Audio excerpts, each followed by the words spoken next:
Good afternoon. Good afternoon, ladies and gentlemen, partners, friends, and dear colleagues. Of course, all protocols observed. Very pleased to welcome you to yet another event for the Race to Resilience with our brilliant partners that we have today. I convey the greetings of the Race to Resilience team and the UN high-level climate champions. We're very pleased that we're maintaining the same level of energy one day before the closing of the COP. I think it's where we see the hope and where we see the innovation coming. It's more from the solution and action space, and we hope that it echoes good energy to the negotiation situation that we're seeing right now.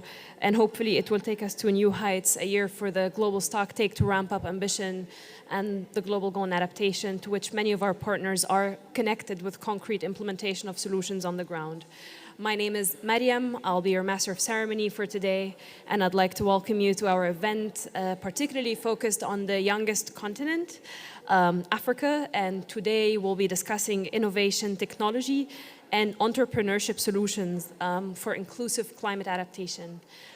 Secret to none, Africa is on the front lines, hasn't contributed beyond 4% of less of historical and current, if any historical, to the climate crisis, to global greenhouse gas emissions, yet Africa is in the front lines of impacts. Africa is one of the vulnerability hotspots.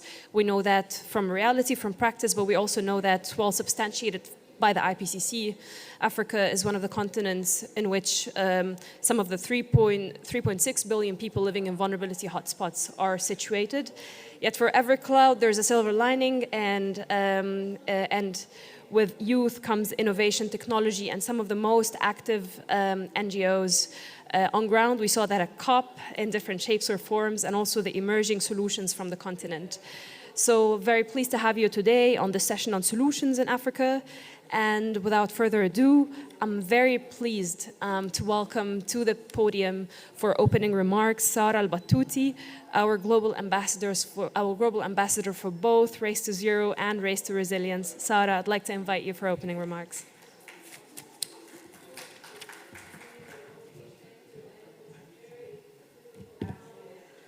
So hello, good morning, and thank you for the invitation today. I am also an entrepreneur and a green architect, so what we're about to discuss today is really relevant to me.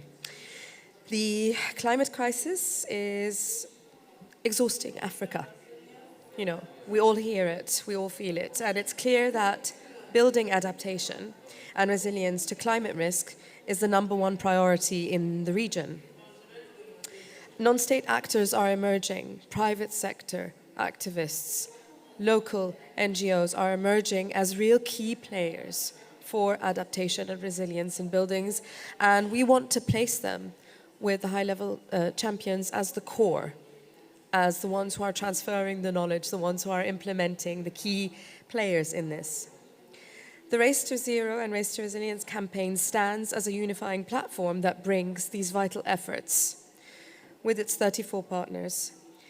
And we have pledged to increase the resilience to 3.17 billion people thus far, and with the ambition to reach 4 billion people by 2030.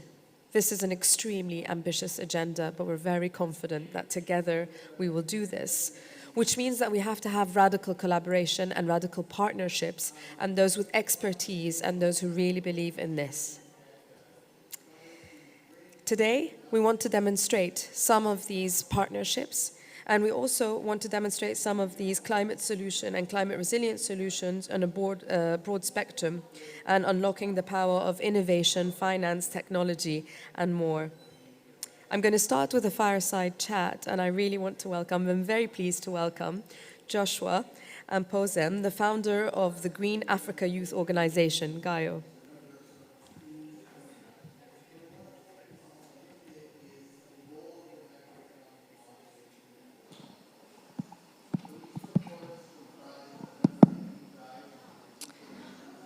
Hi, Joshua. How are you so far? It's been quite a journey. Absolutely, yeah. I can't wait to hear about it. So I just want to start this fireside chat, and I want you to tell us a little bit about the work of GAIO and what it's doing to champion adaptation and resilience. So take us through your journey, please.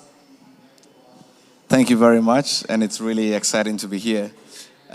Green Africa Youth Organization, it's a youth-led organization that work with communities, mostly municipalities as well, local governments, to enhance adaptation, resilience, but also work on bringing young people as leaders in driving climate action. The way we perceive resilience and adaptation is that adaptation and resilience are both future-oriented, and so are young people. You are looking forward to, you're anticipating a particular risk, and you are trying to reduce your harm and your losses towards that risk. And young people are also looking forward to a future, and they're looking forward to a future that is bright and that allows them to thrive. So both adaptation and young people are really something that comes together. So in 2018, 2019, we led a report which was called Adapt for Our Future, which was done for the Global Commission on Adaptation. And that report was really bringing young people at the center to drive adaptation and recognizing that as young people growing up in communities that are seeing some of the extreme weather events, their experiences are very vital in driving adaptation action. Concretely, some of the projects we're working on is making students work with communities to develop new solutions which empower communities for them to see themselves as also solution drivers and not communities or people that we always have external entities coming to them to discuss their problems. And one of the things that we immediately recognized was the research fatigue that communities were facing.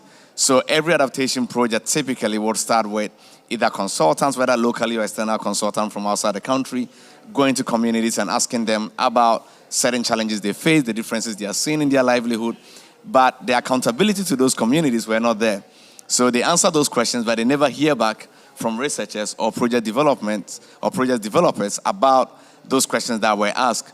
And one of the things we thought would be very great would be, how do we get young people from those same communities working with the community to develop new solutions that really tackle the risks that they face and finance that? So this was one of the first projects that we did, whether from mangrove restoration to water scarcity and water conservation methods, but allowing young people in their own communities to lead those projects with input from elders in the community and financing projects like that. So this is the work that we do as a youth organization supporting young people to drive adaptation.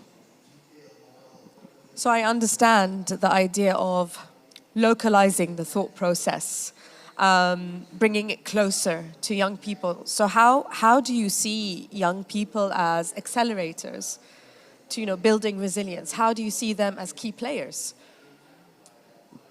Almost every young person below the age of 20 is yet to decide what their career would be. And that is the most exciting thing about the Africa continent, for instance. Every young person, whether bachelor degrees or master's program or informal sector, they are still at the stage where they are thinking about what will be my professional career, what do I want to do? And that is the opportunity we see as Green Africa Youth Organization. Getting these young people, understanding where their interest is, and being able to finance, catalyze, expose them to environment that allow them to thrive and grow themselves towards these sectors. There is a report that I recently read that said that early career researchers in Africa are really reducing their interest in pursuing climate research because there is no funding for them. And even if they do those research, their research papers are not valued the same way as early career researchers in Europe or in the US. Now, this is a flaw in our system. And what we are doing at GAIO is, how do we get such young researchers to do research that is immediately useful to their communities? And how do we get municipalities, and that's why we work with local governments, because local governments have that power to take this research, those data, that input, and integrate it into their work. And typically, NGOs and civil society sometimes repel government institutions. We took it the other way around. We said, how do we build a better relationship with government institutions and local government, municipalities, cities, to make sure that they can work with young people and serve as a catalyst to make young people even more interested in doing this work? So for us, the key point is, what are the impediments that allow a young person to not identify as a solution maker within the climate context? What are the issues that we can resolve to allow them accelerate adaptation action or climate action at large. And a lot of it comes with two things. A, access to decision-making spaces, and two, finance. So in Gaio, we have something called the Africa Climate Innovation Challenge, which we started 2 years ago. And the idea was, work with your community, do a risk assessment, understand your hazard, your exposure, your vulnerability, work with the community to understand what are the immediate things that can be done to reduce your vulnerability and your exposure to that hazard. And we provide the finance to allow communities to do that.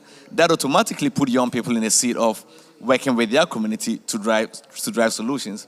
Then the second project we are doing is called the Youth Climate Councils, which is now serving over 700 NGOs around the world, and we're doing it in Ghana, in Uganda. We have the council in Brazil and also in Costa Rica as well, and a few other countries in Europe. And the idea is, how do we get young people, train them to work with their local government, particularly the Ministry of Environment and Climate and the UNFCCC delegation to COP, to consult with other young people and bring their input into decision making. And how do we work with policymakers to also understand how to better work with young people, how to respect their input, how to value the points that they make, and how to make them comfortable and not create an environment that is condescending, which is very common, because if you meet a negotiator, they are coming with a lot of either frustration and stress out of that, and any input a young person could make, some of the time the response they will get it, you don't understand how complex it is. And that automatically make young people retreat. So we're really creating, we're setting this project called the Youth Climate Council that allow young people to work all year round with their decision makers, particularly the Ministry of Environment and Climate and the UNFCCC delegation, work with them all year round, throughout all the processes, empower them, allow the ministries to really appreciate the work of the young people, but also allowing young people to consult with their broader network and bring that input. So with those two projects, we're giving access to decision making, but we're also providing finance to those who are at the grassroots level who are developing solutions. So you've answered part of the question, which is how can we mainstream the race to resilience.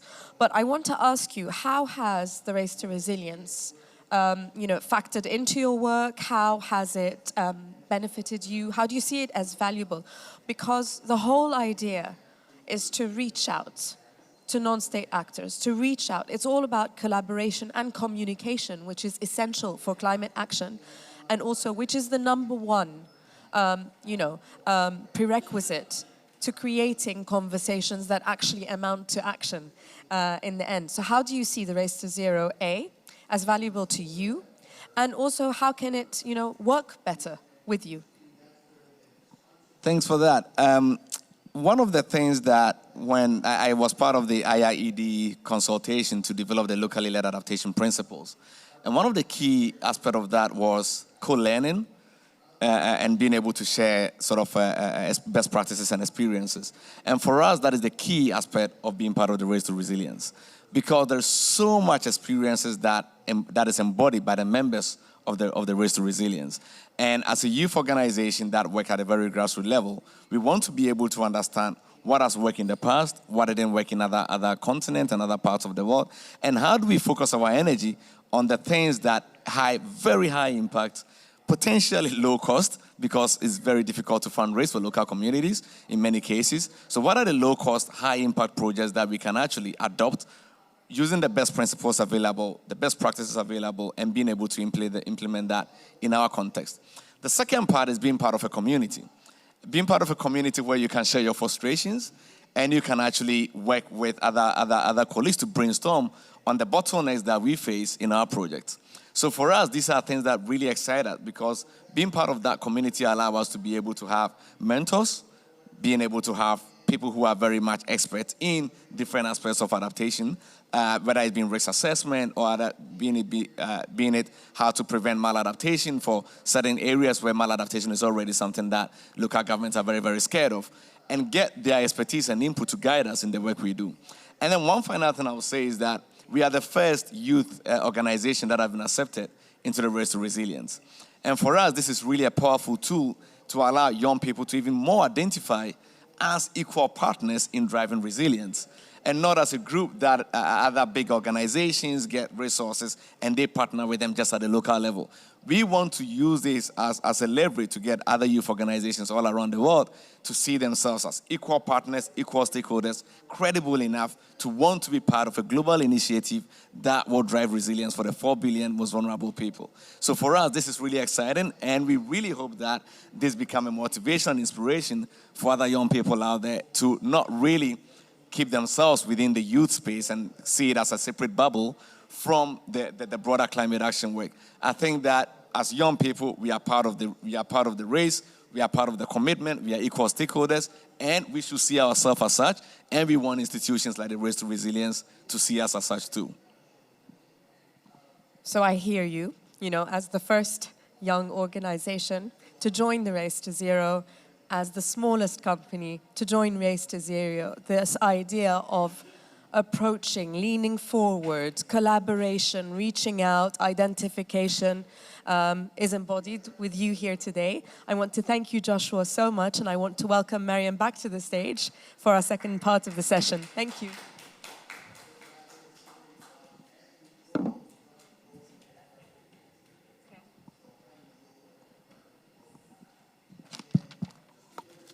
Thank you very much, Sarah and Josh. This has been absolutely brilliant.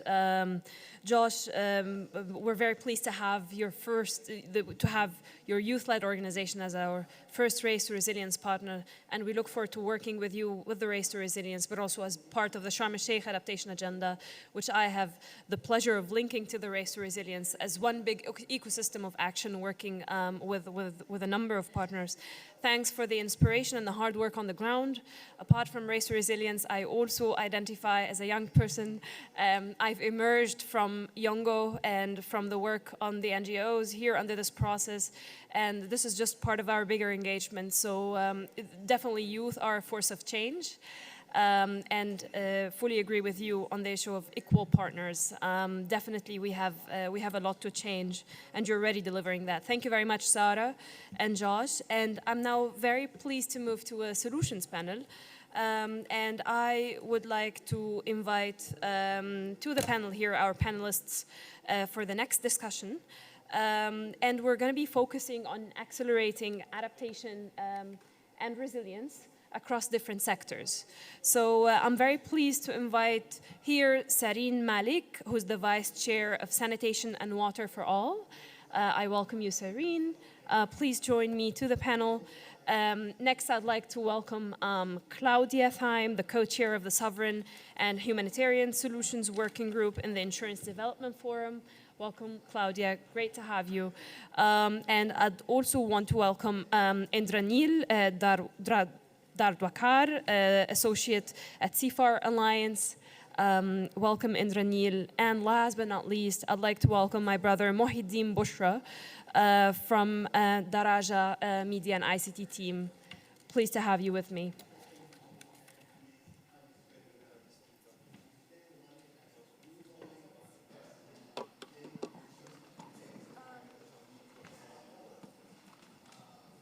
Amazing. So, Sareen, welcome to this discussion, and thanks for being with us. We know it's been hectic around the COP, and it's amazing to see everyone maintaining the same level of energy and inspiration until today. Sareen, you're the Vice Chair of Sanitation and Water for All, one of our key partners when it comes to water. First, we'd like to start with, she will just use the mic. So we'll just like to start with really a scene setter question. And it's how is sanitation and water for all harnessing the power of innovation and technology to further advance WASH in the continent? We know that Africa is one of the continents which is still facing issues related to access, particularly in local and marginalized communities. We'd like to hear more from you on how you're advancing that, but also how you're climate-proofing it. All right. Thank you very much, Mariam. So first of all, usually I would take a number of words and try and cobble them together. But my colleague here, Jose Gesti from SWA, has been working so hard preparing speaking notes for me that I have a tendency of going off tangent. But today, I do want to read, especially when it comes to the issue of tech, innovation and technology and entrepreneurship. But before I embark into this, tech innovation does not necessarily mean smart solutions. It doesn't necessarily mean something advanced or a drone or what. In Senegal, we actually saw, led by women, a village that had been proofed using brick and mortar methods, digging trenches, adding ramparts, proofing their water sources. There wasn't any technology used to do that. So I think we have to appreciate a bit some of this knowledge, the indigenous knowledge, which the indigenous people have talked about extensively, but also in terms of the technology. Now, for SWA, actually, we have our private sector that has been pretty active. And so technology often plays an important role by providing resource-efficient solutions to some of the impact. This is emphasized in the targets for SDG 6, including support for technologies in areas such as water harvesting, expensive desalination, efficient use, and treatment and recycling. So in relation to managing limited freshwater resources in situations of scarcity, water supply includes the use of remote sensing as a family of technologies that are increasingly utilized for understanding and managing water resources and warning of potential situations of water scarcity. I was in a panel where we had a farmer, a vineyard from Verona, and she explained how they were actually using two types of information. One information, the data that had been collected by her grandfather, her great-grandfather, and ancestors in a book, monitoring the weather, the rains, and the patterns.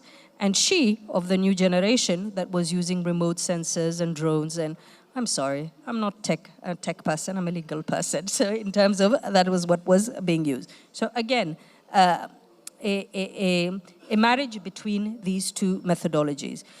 Now, in Nigeria, for example, our private sector partners have launched what is known as OPSWASH. So it's a national body that coordinates private sector efforts and cultivates multi-stakeholder innovations in the water and sanitation sector.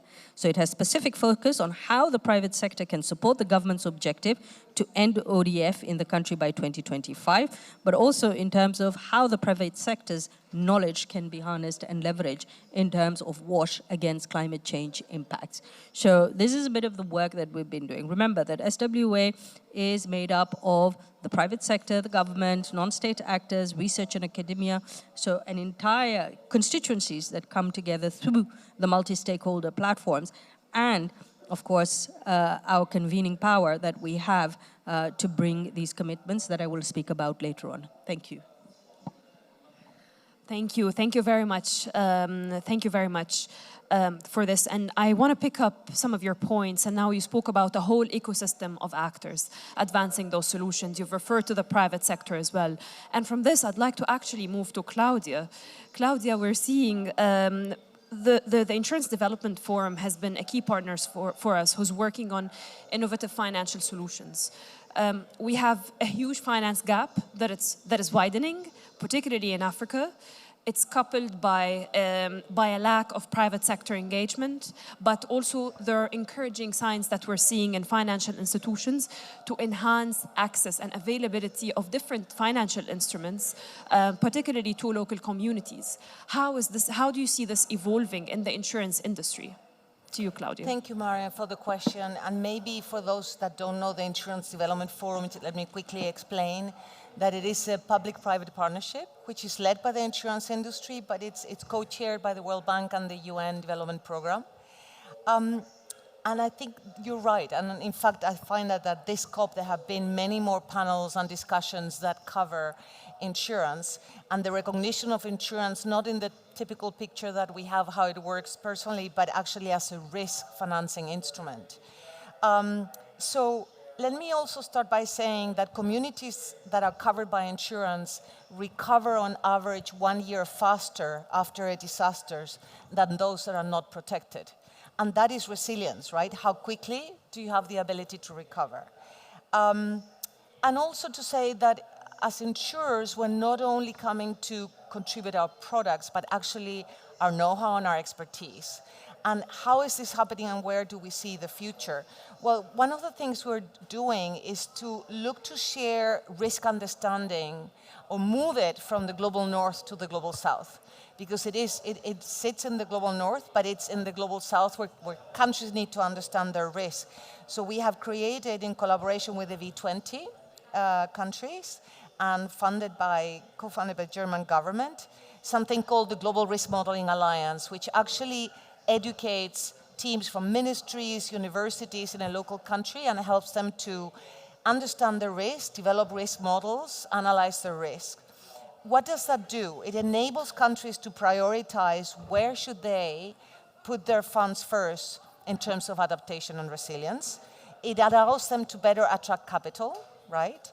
And to understand which risks can be reduced and which ones should be transferred to the market. So it's a very, very important tool and capacity really to bring to countries like Africa, and we're working in Africa. We also bring something called parametric insurance, and what that does is it provides payments very quickly because it's linked to a parameter. So you don't have to wait until someone comes and looks whether your house was destroyed or your shop was only half destroyed. It allows you to get a payment very quickly and move on to reconstruction and actually responds also to crisis and protects people. I'll leave it at that for now. I know that we'll go into more detail afterwards. Thank you very much. Thank you, Claudia. So you've addressed both issues related to the protection gap, but also rapid access. Yes, that characterized exactly that. Really, and these are actually solutions to two of the major challenges with financial access, particularly to local communities. I'll come back to you with a question, particularly how you're supporting the local populations in more detail. But for now, I'd like to turn to Indiradil and Indranil. CFAR's purpose is to really accelerate technological innovation and enabling availability of technologies on adaptation and resilience. How are you doing that? Yeah, great question. So thank you. I'll first start with explaining what CFAR is. CFAR stands for Climate Innovations for Adaptation and Resilience. So as all of us might know, there is a severe adaptation financing gap. The latest UNEP report says $400 billion is the adaptation financing gap. So CFAR is focused on adaptation financing through venture launching in the global south. So we've started with Africa and also plan to go into Latin America and Asia. But we have had several successful waves in Africa. And I would like to talk about that later. But one of the key things we do is a program called TECA. It's triggering exponential climate action. And what we've identified in the last 5 years, working with several innovation ecosystem actors, is that there is a shortage of very early stage pipeline of ventures. So TECA seeks to build that ecosystem of very early stage startups from the local community. So it's local-led adaptation from the local communities and matching founders with solutions that can solve the problems in these geographies. So that's the idea. Apart from that, we also work on a universal climate resilience, which is similar to the parametric insurance that you were talking about. So how disaster victims can benefit even before a disaster strikes, how they can prepare in advance and seek insurance. So that's something else we do. Yeah. Wonderful. Thank you much. Thank you so much, Indranil. You're making waves, and I'll come to that question right after this. But now I'd like to turn to Mohiddin. And Mohi, Daraja is one of our pioneering partners that are implementing early warning systems for all. So really delivering early warning system solutions to communities on the ground. Yeah. It's innovative because it also builds capacity and ensures this connection, builds in-house capacities that flows from the national to the local. Very interested to hear more about how Daraja is doing this. It certainly contributes automatically to the early warning systems for all initiative that the Secretary General has announced as one of the major adaptation and resilience solutions globally. We'd like to hear more from you about that. Okay, thank you. Can y'all hear me? Yes, okay. Hello, everyone, and thank you very much for this opportunity to speak. My name is Mohiddin Bushra. I'm from Sudan. I am part of an organization called SUDET, which is the Raja partner. It is a very wonderful program. If y'all don't mind, we're just going to play a little video, explanation video from one of the Rogers partners from Uganda. If it could be played, please. The video, please. Wonderful. I'll come to you with more questions. I just want to make sure that you've done with your point for now Yes. before I turn Yes.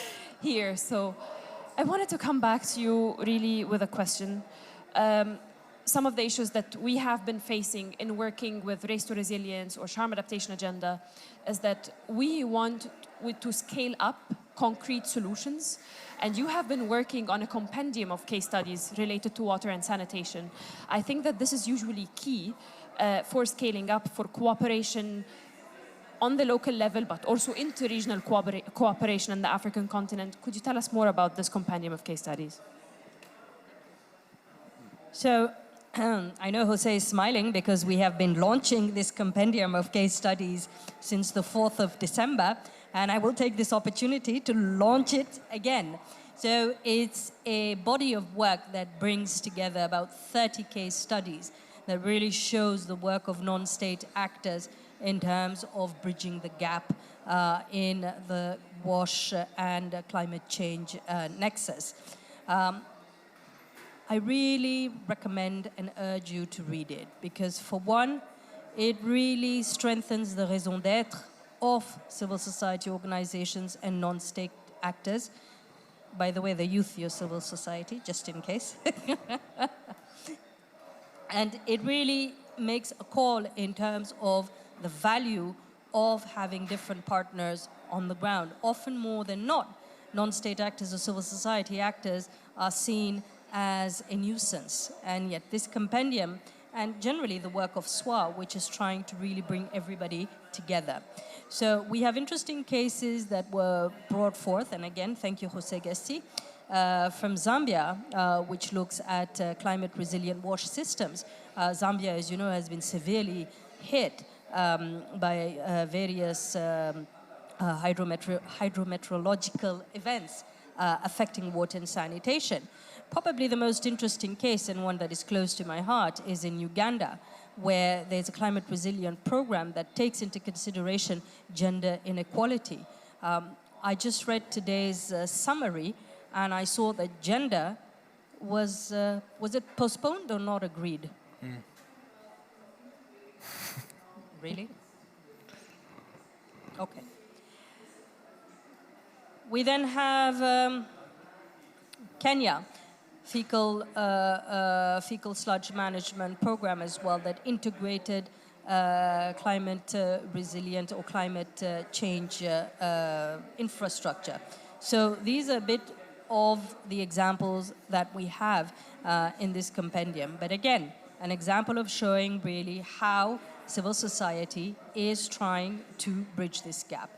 Yesterday, we were told at the Marrakesh Partnership that civil society at the UN 2023 conference is the one that had the bulk of the commitments.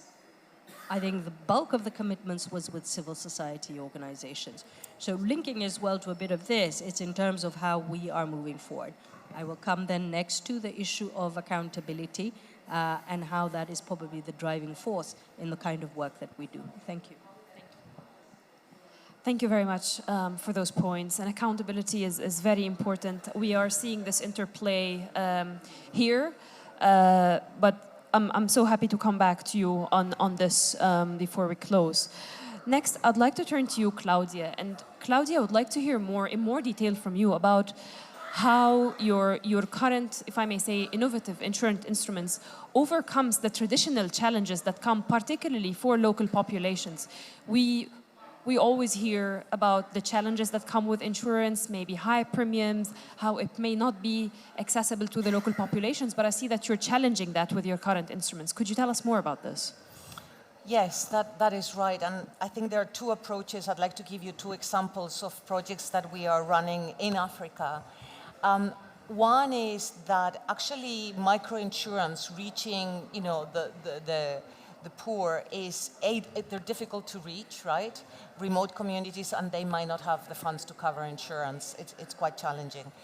But we are finding, and we're working with governments, national, city, regional governments, to actually develop programs that ultimately address, actually they are social protection programs, and they are subsidized by governments. And there's an interesting example in Nigeria, Lagos State, which is one of the biggest in terms of population and most vulnerable. So half of the population of 50 million people are also exposed to flood. And we are working with them to provide a parametric insurance that does two things. One, it releases funds to Lagos State to respond when there's a flood event and to protect vulnerable people. So it's basically helping people. And the second part is that it also allows for the very rapid reconstruction of critical network infrastructures, because we forget that protecting people is not only about protecting a home or protecting individuals, but if someone cannot take their product to the market, or it cannot, go out of one region to the other because roads are damaged, that affects whole regions and whole communities.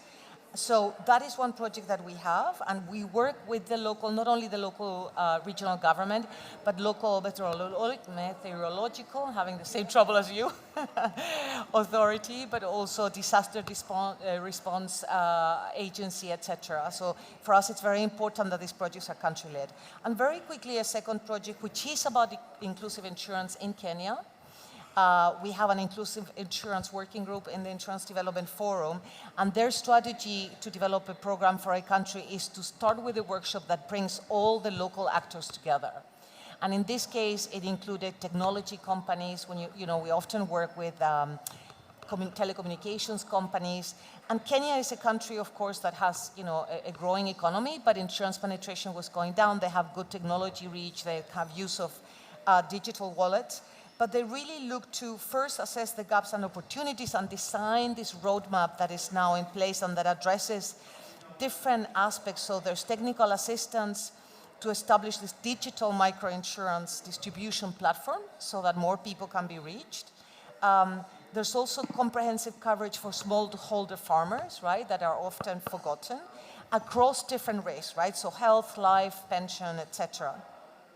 And there's also protection for micro, small, and medium enterprises, focus on climate-related events, of course. But they're also working with the regulator, and the regulator actually became the host of this workshop, which is fantastic, because sometimes we have a risk financing solution, and it cannot be implemented in a country because there's not a law that allows for it, or there's a law that somehow becomes a barrier. And those are the barriers that we need to work together to remove, right? So that solutions can reach people where it is needed most. So I think that's quite a good example of different sectors in a country working together with insurers, of course, as well, to identify what is needed and how can we move forward together. And that is something that is now in preparation. This is wonderful, Claudia. And indeed, IDF has been one of our partners. We have worked within the high-level climate champions team, working with some of our partners on insurance, banks, private sector, institutional investors on a call to action to foster this dialogue for the needed additional policies or policy shifts, dialogue between those sectors and regulators. It's very positive to see it from the example that you are already mentioning. This is absolutely brilliant, and you've already addressed my upcoming questions. What are some of the challenges and how collaboration can address that? So from this, I'd actually like to move to Indranil, and you have mentioned TECA waves. How are you creating these waves of change? And what are some of the challenges and opportunities that you see in scaling up the matchmaking function that you are doing to ensure that more adaptation solutions and innovations are actually making it to the light? Yeah, thank you. So coming back to my first point about how we identified the lack of very early stage startups, so TECA seeks to address that challenge about how to create and foster an innovation ecosystem that would lead to local-led adaptation ventures. So we envision 3 waves. We've already done 2, and so I'll highlight the few. So blue wave focuses on ocean and coastal communities and solutions that address challenges around the ocean communities. So we've launched a blue wave in Africa last year, and have plans to do that also in the Caribbean and Mexico next. Then there is a green wave, which is based on regenerative agriculture and also nature-based solutions. We've already done that in Africa as well. And lastly, red wave, which is based on heat resilience and building heat resilience in urban communities to counter the heat island effect. So those are the three main categories of TECA waves. And the whole idea is to have founders from the local communities. We've also, by design, intentionally targeted having majority women. And in our last prior waves, more than 50% of the founders are women. So that's something very distinguishing, and we've been hearing about inclusion of gender in climate finance and the severe gap. Only 2% of all climate finance goes to women-led startups. And so this is another challenge that we're trying to address through TECA.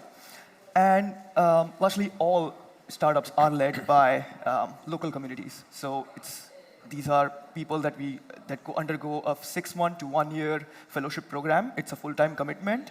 And the idea is to nurture ideas from the ground that solve solutions and ideas that are led by communities and tested on the ground, but also making them more palatable towards investments, that investment opportunities can actually be matched with them. So that's how TECA functions. This is absolutely brilliant. And the core of what Race to Resilience is trying to do as well is to foster more collaboration. Are there any maybe challenges or further collaborations, positive collaborations, that can help address any of the challenges you're currently facing, if any, to be able to scale that up? Challenges, yeah. So we first determine the market fit. That is a crucial challenge in terms of empowering these community-based ideas into making them perfect for an investment, right? So that's one. Second, also looking at innovation metrics that, again, channel investments and making sure that these ideas are compatible with those metrics. Lastly, also having customer traction, so making them fit for customer solutions. I will also highlight a couple of examples that were successful. So one is Aqua Minerva. It's an ocean-based startup in East Africa and focuses on a device that can tell water quality. So that helps with aquaculture, and it's already on the ground there. So that's one huge win that I would like to highlight from just last wave. This is absolutely brilliant. Thank you very much for these points. And next, I'd like to move to Mohideen. And Mohi, one of the very prominent challenges that we always face is ownership by local communities. So ownership in design, accessibility, innovation. And Daraja works not just in one country with local communities, but you have different forms of collaboration, and you tailor your approaches on the ground. So how does Daraja, in doing what it does, empower communities to take ownership and leadership of the services that you offer to them on early warning systems for all, and how can that be expedited? Because you have also been scaling up, but scaling across different countries in Africa. Would like to hear more from you on that. Okay, if you don't mind, I'll just go to the previous question and expand more about that, because apologies, I didn't explain fully what Daraja is. So Daraja in Swahili means bridge. Daraja is a program that focuses on bridging the gap between local communities and the forecasting and weather forecasting agencies, meaning that local communities do not have access to data and information early enough, hence the early warning system, to be able to not just be resilient, mitigate the effects of flooding, for example, in Sudan's context. For me, personally, I witnessed the 2020 flooding in Sudan. I was with the local communities over there, and all of a sudden we got a call to come to the river because the border broke. So we ran over there to try to get sandbags and try to just mitigate as much as we can and stop the flow of water. And that surprisingly was not our only problems. The biggest problems were people all of a sudden being stung by scorpions and bitten by snakes. And because we were not ready and we don't have information for anything to do actually at that point, we didn't have access to antidotes. And the people who are trying to stop the flow of water were getting stung and they stopped working. So it was a disastrous moment. So programs like the Raja, for example, and working with Sudet, the organization that I work on, to try to empower local communities to have their own early warning systems that are developed from their own solutions, and especially heritage-based solutions that was already working but needed to be expanded just a little bit, having more access to information that for some reason, due to the governmental or just processes, are not accessible. So the Raja just provides a bridge between local communities and the agencies that provide this data and information. It provides just a platform of different tools that local communities could have access to, especially focusing on capacity building for the local communities in order to have the capacity to be able to be resilient against the causes of floods. When it comes to your second question, the empowerment of communities, through the previous point that I mentioned, which is have information available to the local communities, having assurance of like, you are a stakeholder in this project, you are a stakeholder in this program, empowering them through explaining that this is your project, you are the target group, you are in the table with the other stakeholders, inviting them to workshops where they can interact directly with all those stakeholders, all the weather forecasters, all the data providers, all the solutions providers. And that trickles slowly and surely into the whole race to resilience thing and the whole being able to adapt to the problems of the climate. And just a funny note, actually, when we started working with Daraja at Sudet, they explained that Daraja is Swahili for bridge, and it's like bridging people. But it's also, in Arabic, it's daraja, meaning it's a step forward. And it's also daraja, meaning degree, which is Celsius. So this all ties into the whole idea of low climate and stuff. So yeah, I think I'll Thank you so much, Mohideen. This is absolutely brilliant. Yeah. And before I come back to the accountability question, maybe, to kind of wrap up this panel, I know, Mohi, that you also have a very interesting video that you brought on Daraja. Daraja, if I say it in Arabic, Daraja in Swahili. Yes, this is really a wonderful synergy in the name that you have chosen. This is absolutely brilliant. And this is also very indicative of the type of work that you do.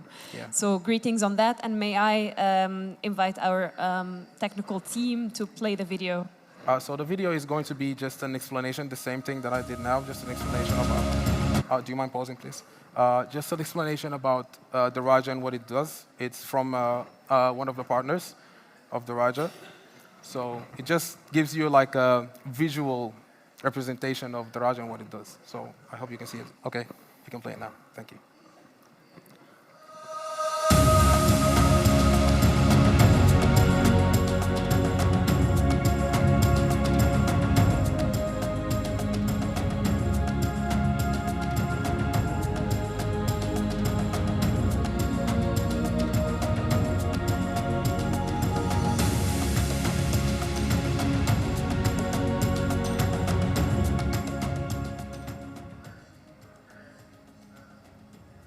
Daraja has come up with the concept of bringing weather climate information to cities, especially the informal settlements within the cities.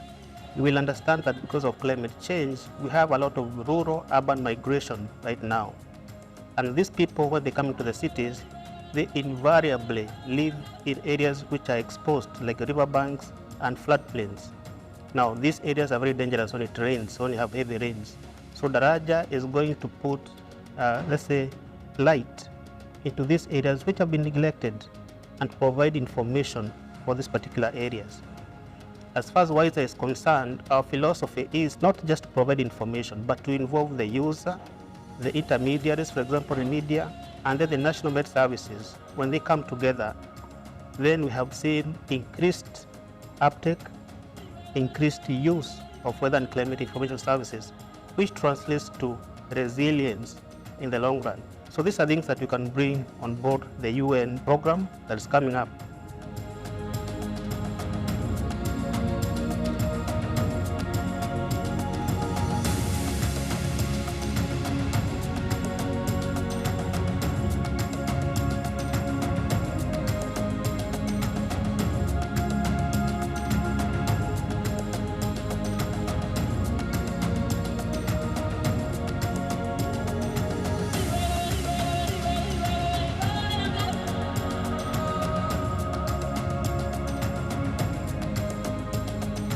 Thank you.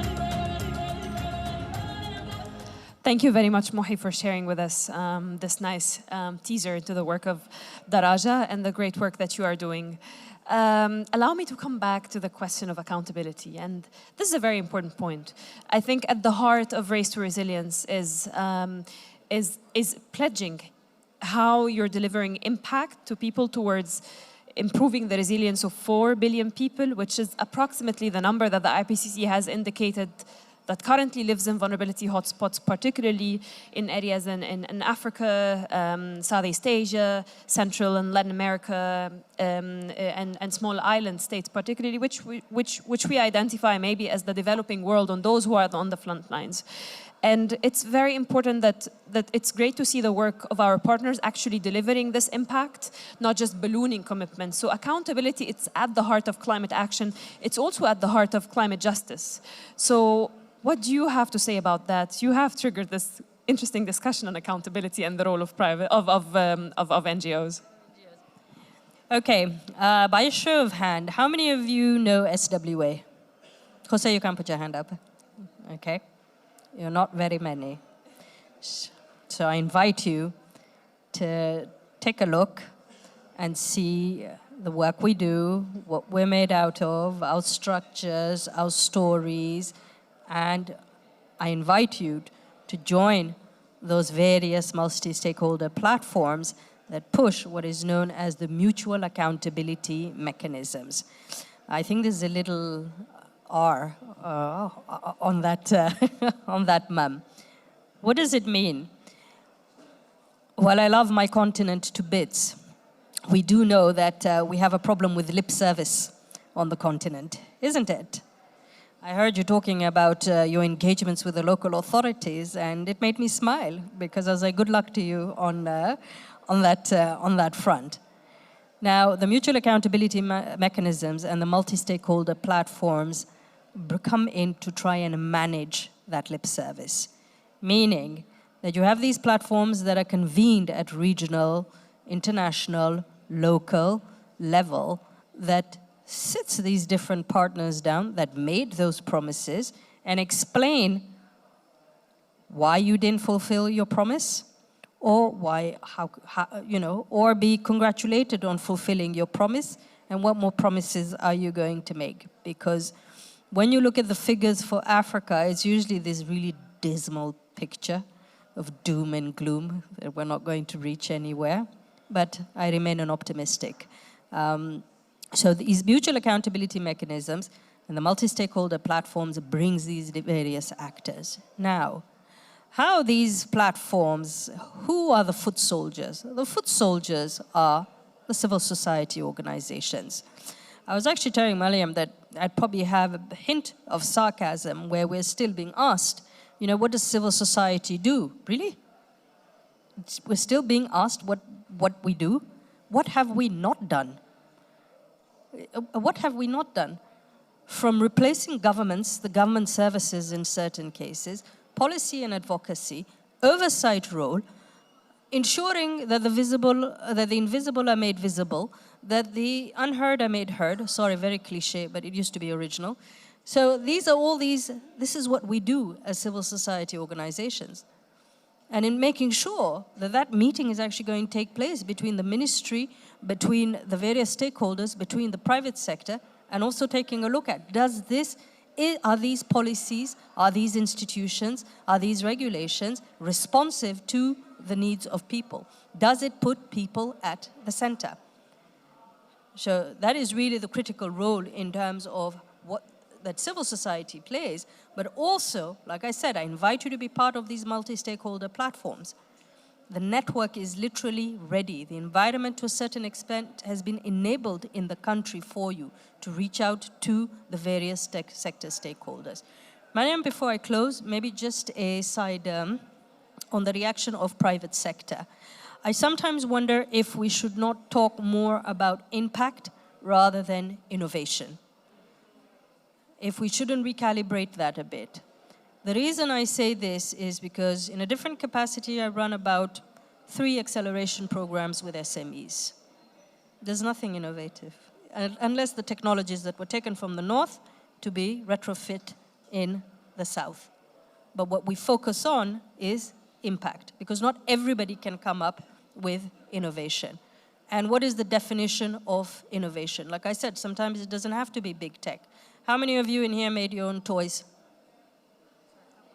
Made your own toys? None? Yeah, there we go, yeah. Which African child has not made his own toys? Yeah.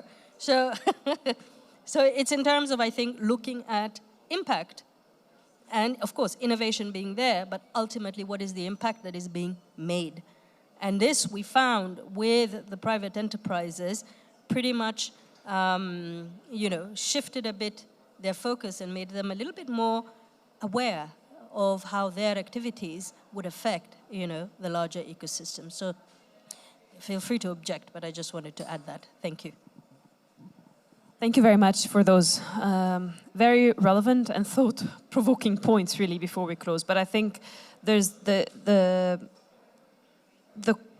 there's a vision that unites us, and it's what putting people at the center and ensuring that the systems, the assets, the economic systems that they rely on as well are adapting and are resilient. So I'd like to thank you very much for these great remarks, and I'd like to invite maybe any of our panelists who would like to make any reaction to that before I invite Sarah to provide us with some closing remarks and reflections. So this is an opportunity for any of our panelists to come. Would you like to come in, Claudia? To echo that, because while I'm representing a public-private partnership, ultimately also the insurance industry, and I think that having access to the local community is critical in being able to deliver, whether it's the risk financing or the products that make sense to those communities. And it is not always easy, right? When you come maybe as a global organization, but I applaud and celebrate exactly platforms like this that bring us together and allow us to make these connections, because look at how much linkages there are between what we are doing out of different places, and maybe with slightly different focus, but ultimately with the same intention. So I think that these linkages are very, very important. So I echo your sentiment. Thank you so much, Claudia. And it's great actually to see synergies happening between some of our partners. And we have seen actually some of the Race to Resilience partners coming together out of discussions and convenings like this and actually initiating some, I wouldn't say it's not necessarily pilots, but really collaborations that advance the common objectives, really. I see nodding from Indranil and from Mohi. Indranil, let me turn to you for some remarks on this. Yeah, sure. I would like to chime in. I would echo all your thoughts, basically, that in many cases, we found that the solutions are already there on the ground. It's that they are coming from the people, from the very communities, because they are the ones who first face the problems, right? And it's just that one needs to do the matching of these already community-led solutions with investment, because we need to recognize that there is a severe investment gap in terms of adaptation financing. Like Dr. Adesina from African Development Bank was saying, the current adaptation financing is not even enough for Africa. So that's a role where private sector investment can play in boosting these community-led adaptation solutions. And I would just like to end by saying that based on our experience from Africa Waves, Africa has been so much of a learning in terms of like these TECA waves that I was talking about, blue, green, and red, that these will inform the future waves that we plan for the rest of the global south in India, Mexico, Caribbean. Yeah. This is really brilliant to see it going across different regions as well. this is wonderful. Mohi, I give you the final word before we turn to Sarah. Okay, I'd like to echo on all of that because that was like incredible, incredible comments. I'll comment on two things. First, the adaptation, the track of the negotiation that happened, and second, I'll start first with the second thing that I'm going to say is like, okay, on the synergy that needs to happen between like private sector, NGOs, local communities and stuff like that. This is because something we focus on. I'm a person who, I worked in the government, I worked in the private sector, and I worked with NGOs, and I'm a part of the local community. I was, as you know, the revolution in Sudan, and like so we were on the ground, and I could see why there's like the distance between every single entity, and they all work in trying to like establish, resilience, establish. Moving forward for their communities, moving forward for the government, moving forward for the country itself. But every single one of them is just working by themselves. That's the biggest problem. And synergies could happen, and the interests are the same, but it's just like they're distant for some reason. So I think there's a little bit of work that could be done when it comes to that, especially in the context of Sudan, the context of the MENA region, context of Africa. So hopefully we'll see more progression on that in the future. When it comes to adaptation, I was in the negotiation, and sadly, I just want to say that this is not going well. Negotiations for every single track, the 4 tracks, DGA, when it comes to adaptation fund, it's kind of stagnant, and the text that got out, a lot of people don't like what happened. But hopefully it gets pushed forward. I don't know what to say. It was very disappointing, but I guess we're going to see. Thank you so much, Mohi.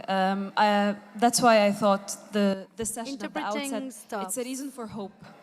I also come from a negotiation background. And this year I transitioned to work with the high-level champions. It's very promising, and it's a way to bridge the disconnect. And right now we're working on the implementation of the Sharm el-Sheikh Adaptation Agenda, which really tries to, we see the fragmentation in adaptation action.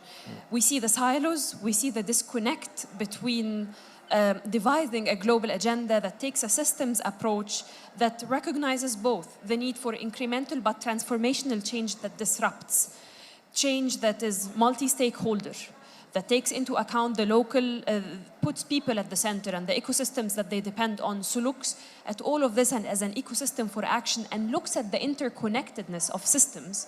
And it looks as well at the integrated responses to signal a new age. So we always talk about the just transition, but just as we need to just transition to a low greenhouse gas economy, we equally need to transition our communities, our natural systems, our economies as well towards a more resilient trajectory to bridge this adaptation gap. And that's why really Race to Resilience, the work of our partners, is at the heart of which we hope that this will be recognized as part of the non-party stakeholder work on the global stocktake.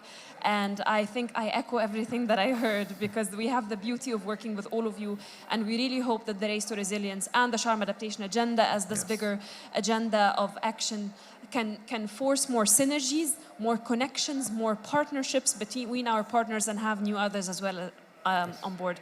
So I really would like to thank you for this very inspiring session. Hope again that this session magically culminates into a good outcome that signals action it's the GST. We're going to be working with the outcomes of the session for maybe the next 5 years. So let some of this energy makes it, and speak to other colleagues, spread this positive energy of action, and we'll be happy as well through the champions to bridge the state and non-state action. So thank you very much. And just in time, I'd like to pass the floor on for some inspiration and closing remarks of Sarah Al-Battuti, again, our global Race to Zero and Race to Resilience ambassador. Sarah.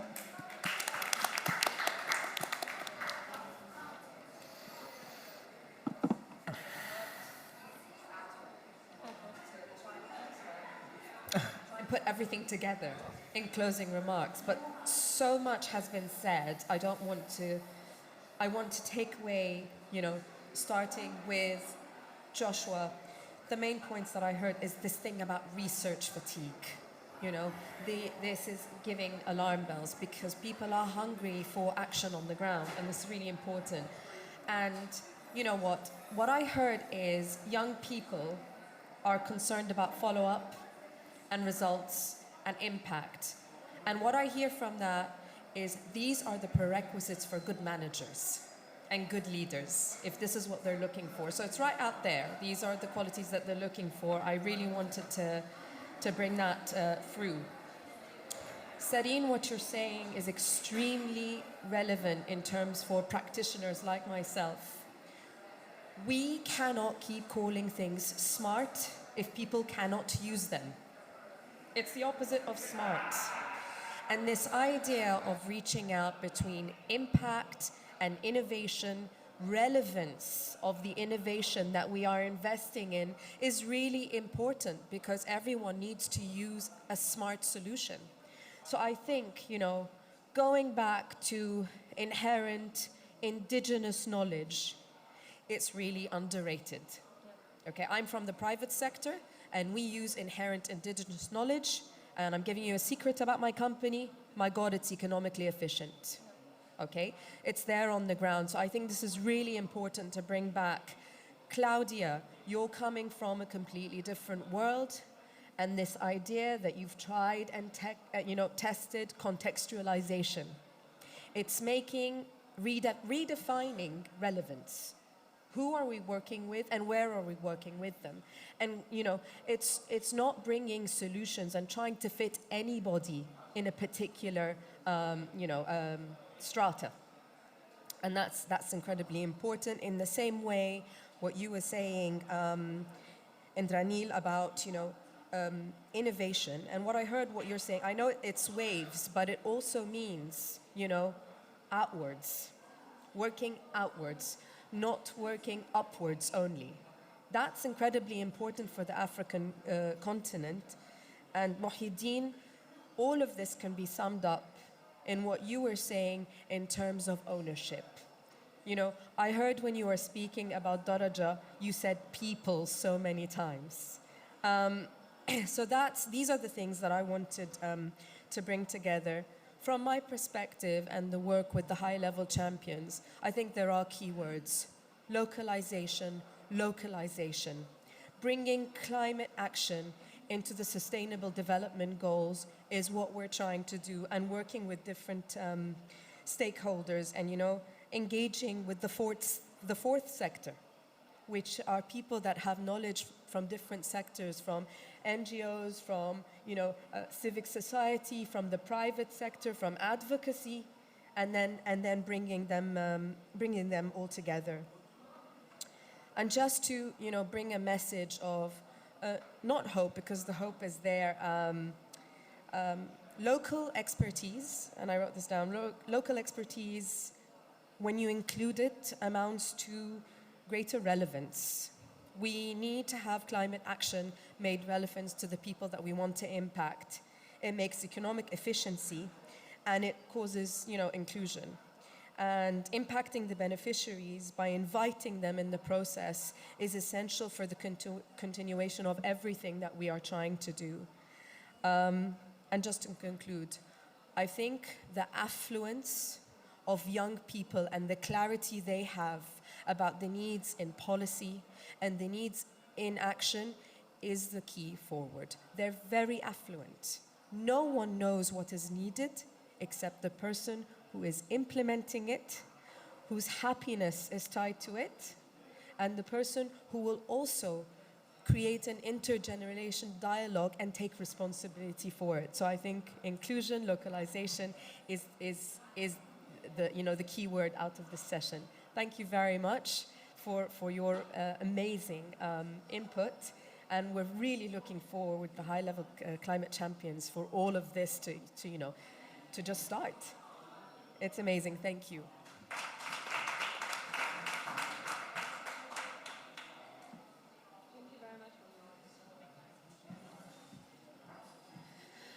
Nothing much more to add to our speakers. No, and to Sarah, I just wanted to take a moment to thank you all. Thank you, Sarah, and thanks to all our esteemed panelists. And we look forward to seeing you in another convenings, but working in the interperiod so we can bring more partners and more actions and solutions on the ground. Thank you very much.